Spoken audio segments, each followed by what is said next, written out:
Welcome back to Explaining Everything, the channel where we dive into the stories and mysteries behind everyday things.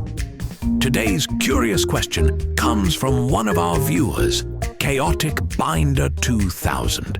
Thanks for the suggestion, Chaotic Binder. You asked, how did the paperclip become a symbol for attachment? You've probably clicked that little paperclip icon 1,000 times to attach files without stopping to wonder, why a paperclip? I mean, why not tape, or a magnet, or a tiny piece of digital duct tape? So how did this humble bent wire go from quietly clinging to papers to becoming the universal symbol of digital attachment? Let's break down this case right here on Explaining Everything.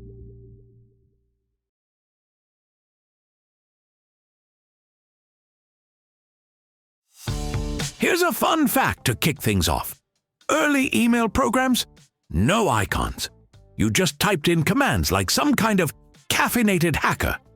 If you wanted to attach a file, you had to summon the digital gods with something like /attachfilename.jpg and pray it worked. Graphical email interfaces didn't become common until the 1990s.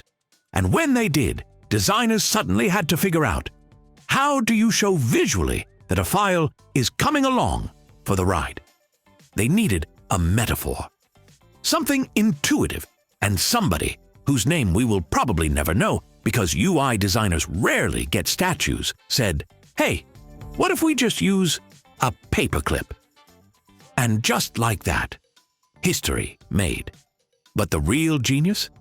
The paperclip didn't just win because it looked nice in pixel form. It won because it made sense. In the real world, you use a paperclip to attach things. The metaphor was instantly clear. Even your grandma, who still thinks the cloud is a weather thing, gets it. The paperclip didn't just randomly appear on one program and spread like an Office-themed virus. It arrived during a time when software design was obsessed with real-world metaphors. This era, known as skeuomorphism, which sounds like a disease you get from licking old books, was all about making digital stuff look familiar. Your trash was a trash can. Your calendar looked like leather. Your notepad? Yellow-lined paper. And your email attachments? Paperclip. In the 90s and early 2000s, if it didn't look like a thing you could drop on your foot in real life, people got confused. So the paperclip wasn't just convenient. It fit the entire design vibe of the era. You couldn't not use a paperclip. It was destiny. But which email program did it first? This is where things get foggy. Microsoft Outlook had the paperclip icon by the late 90s. So did Eudora. So did Lotus Notes. Remember that one? No?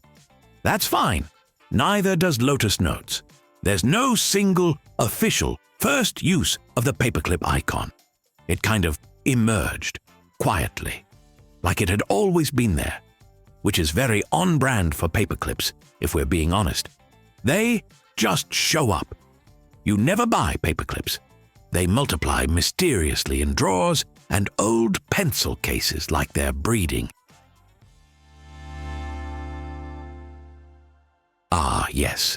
We can't talk about paperclips without addressing the most infamous one, Clippy. In 1997, Microsoft released an animated assistant in Office 97 named Clippit, aka Clippy, a talking, blinking paperclip who popped up to help you write letters and quietly ruin your day. Now, Clippy gets a lot of hate, but here's the thing. Microsoft didn't pick a paperclip at random. They knew it was already associated with documents, attachments, and general paper-related business. Clippy was basically a paperclip, but with eyes and judgment. So much judgment. He wasn't the reason paperclips became symbols of attachment, but his presence reinforced the connection. He was like the weird uncle who makes a scene at Thanksgiving, but still technically counts as family history. Here's the kicker. In an age of cloud storage, drag and drop interfaces, and AI doing half your work, the paperclip still reigns supreme. Google, Apple, Microsoft, Slack, Zoom, everyone still uses the paperclip icon for attachments. It's not even questioned anymore. You see it, you know what to do, like a handshake, or a red octagon for stop. The paperclip has become one of those universal symbols of modern life. And let's not ignore how impressive that is. It's literally just bent metal. Not even a fancy kind. But it's outlasted floppy disks, CD-ROMs, and every USB format ever invented.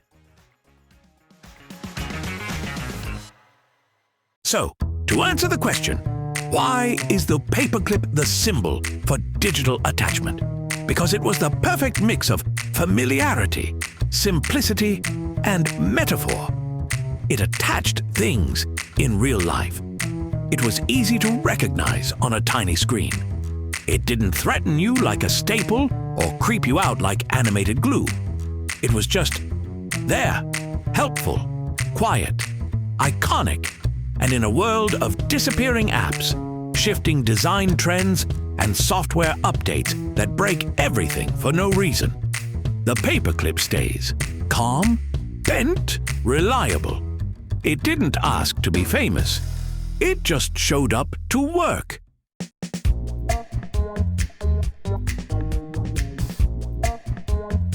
If you enjoyed this attachment, hit the like button harder than Clippy hits your screen when you type "Dear Sir" or "Madam."